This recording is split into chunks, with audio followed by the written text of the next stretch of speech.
I'm STEMilyK, your hostess to the world of STEM, and today I'm here with Mrs. Lisa DeLuca, the most prolific female inventor at IBM. So, first, I just want to start with your background. So, could you speak about your childhood and the role that STEM played in your childhood, if it played any role? Sure, yeah. So I grew up in Helena, Montana, and I actually didn't have a lot of experience with technology. Mostly, I like to say my parents unleashed us on the backyard and told my older brother, younger sister, and I to entertain ourselves. So from a young age, we were always using our imagination and bringing our toys to life. And I wasn't sure what I wanted to do with myself, but I knew I loved playing with things and creating things and using my imagination. So I think it was high school, my aunt gifted a computer to our family, and we started just, being on Instant Messenger, the traditional, what younger kids like to do. And I started looking at websites, and one day I right-clicked and said, view source, and I saw the HTML, and I was like, this is really cool, because it looked so easy. It was literally, a header tag and paragraph, and I was like, I can do something like this. So I started playing around with writing my own websites just for fun, mostly like the animated clip art and the WYSIWYGs of what you see is what you get stuff. So they were hideous websites, but that's what really got me into it. But I didn't take any computer science classes before I decided that I was going to go to school for a computer science field. What's your educational background? Yeah, so I ended up going to Carnegie Mellon University, and that's where I got my degree in computer science.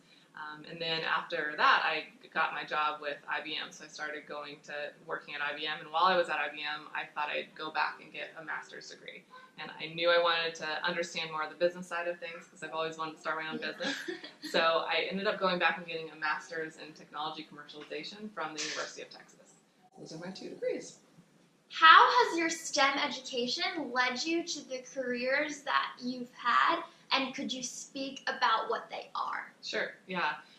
So I've been with IBM my entire career.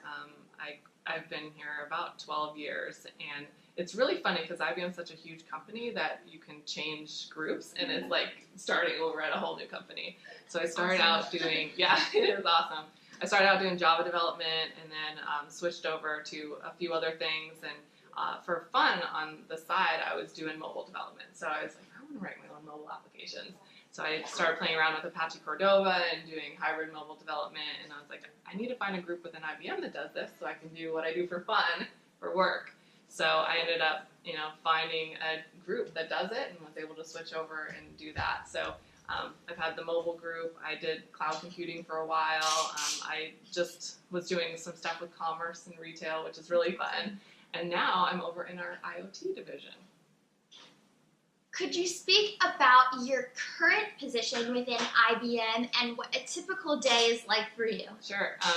Well, it's gonna crazy change for me now. This is day 4, I guess day 5 for me in this new role. So I'm now part of our Internet of Things division, and I'm leading a team on a new initiative called the App Factory. So we're looking at use cases on how to bring revenue to our IoT division within IBM, and specifically focusing on quick-to-market use cases around apps. So probably a lot of mobile applications are quick-to-market. Cloud's a little bit slower, but also doable. So we'll probably start in the mobile use case and figure out other solutions that can bring money around IoT. That's awesome. And then I also know that you have over 180 patents and then over 300 pending.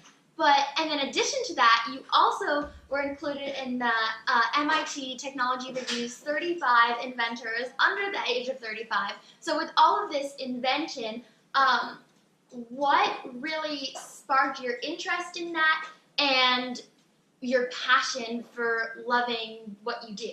Yeah. I've always tried to take my passions that are outside of work and bring them into work. So I feel like if you can do that, then it makes your career fulfilling. And also with the patents, for girls who are not aware, could you speak about the process of getting one, and if you have a particular invention that you're most proud of? Yeah. I'm really fortunate because at IBM, they've always been supportive of innovation. So it makes it a lot easier when you have an idea to turn it into an invention. So I learn almost immediately when starting at IBM that there was this process for inventing. And it was so intimidating, like when you hear of an inventor, it's like, whoa, like, what does an inventor do? But I started thinking about problems, and I was like, I can do this. I can write a patent application. I looked at the form. It was only 3 different sections: the background of the invention, the summary, and then a description. So I thought, let's solve a problem. So I started thinking about what in my day job might be interesting to solve. And at that time, I was writing Java code, and the output console in the IDE was printing out all of the print statements. And I thought it looks kind of like a web browser. So why not be able to style it like you would a web browser, so you could see when your code was being executed. So so you could apply like a style sheet and say an animated clip art or something when code was running. So that was my first invention ever. So I'm really proud of that one. And the process is pretty easy through IBM. But I became a master inventor, which basically is someone who's been through the process a few times and also does give back. So serving on invention review boards to review other people's ideas, and also mentoring and give back to new people within IBM. But I didn't feel like I had mastered the process because I'd never written a patent myself. So I actually have done the whole thing myself through the patent office without a lawyer. It's called being a pro se inventor. And I learned a ton through that process, and now I feel like, yes, I am actually a master inventor. So I'm really proud of that invention as well, just because I did it myself. Also, you received the 100th Plateau Achievement Award through IBM, which is very prestigious. Could you explain what that is and how you were able to achieve that, being the first woman ever to achieve that award? Sure, yeah. So the Plateau system at IBM, it's a point system. So every time you get a patent filed, it's 3 points. And if we also publish patent ideas. So if it's not something we want to pursue with a patent at IBM, but we want to protect our rights to it and get it out in the public, you get 1 point for that. So 3 points for a patent, 1 for a publish. And every 12 points becomes a plateau. So so I ended up getting to my 100th plateau, and I was like, I think I'm the first woman to do this. And I reached out to a few people within IBM to ask them in IP law, like, has another woman done this before? And they hadn't found anybody, so they did some research and found out it was me, which was kind of cool. So they wrote a little article about me, and it's been fun. In addition to all of this, you're also an inductee to the 2017 Women in Technology Hall of Fame. Could you talk about the process for that, and if there's anything that you plan to do through this new, basically, society that you're now inducted in? Yes. So I got an email from my general manager, Harriet Green, who was inducted last year, and she said that she was nominating me, and I was like, wow, like, just being nominated, I was really excited, and I went and I looked at all of the women that had been inducted in previous years, and I was a little intimidated. Like, these women were changing history, and it was really just honoring to know that I was being nominated. Yeah. And then when I made it, I was going to be inducted, I was even more excited. So I had to do a little talk, a speech to accept the induction, and meet all the other inductees from that year. And it was really fun just to be around other technical women, and like we said about mentoring, it's nice to see other women that are being successful in the field, and that's what I hope to gain from being in it, is just women reaching out like you did to say, I want to hear about your career and what are you doing, so that hopefully more women are inspired to be computer scientists. With all of these different achievements and your busy career as a woman in STEM, you also have 2 sets of twins, all under the age of 5. Could you talk about how you're able to manage the responsibilities of motherhood with your successful career in STEM? Yeah, I mean, we are in my house right now, and that's been one of my favorite things about being at IBM, is I am able to be at home. So I don't have to do some of the things most people do to get into the office. Like, I didn't even shower today. I can roll out of bed, grab my laptop. I'm not wasting time commuting or doing all those other things. Like, time is the one thing that's precious, and you have to make the most of it.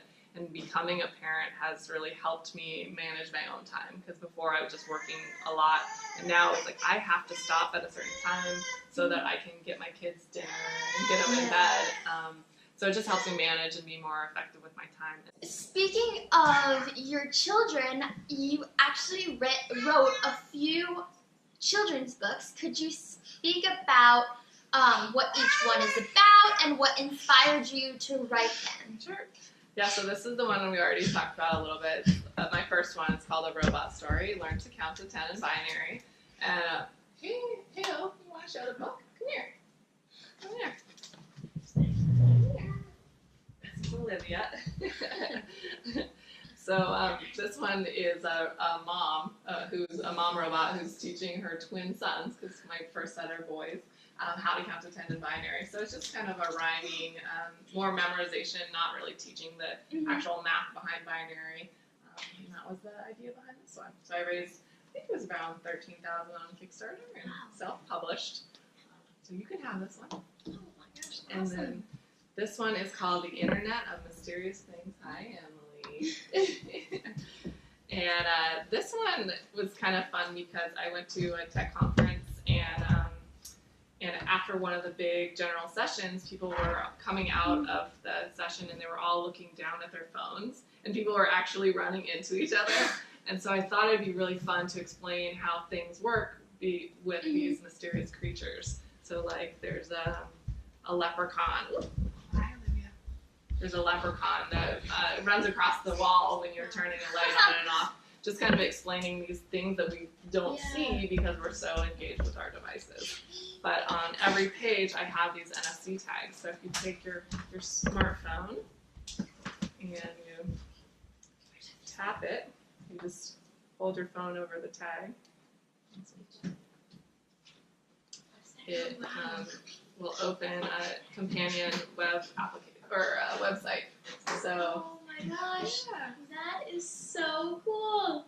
So everyone has an animation, and then it explains how the technology actually works. So it's not really a zombie that's opening your door. It's actually, RFID technology, and what does RFID stand for, and what does it mean, and what are other applications for the technology. That's what's explained on the website. That is awesome.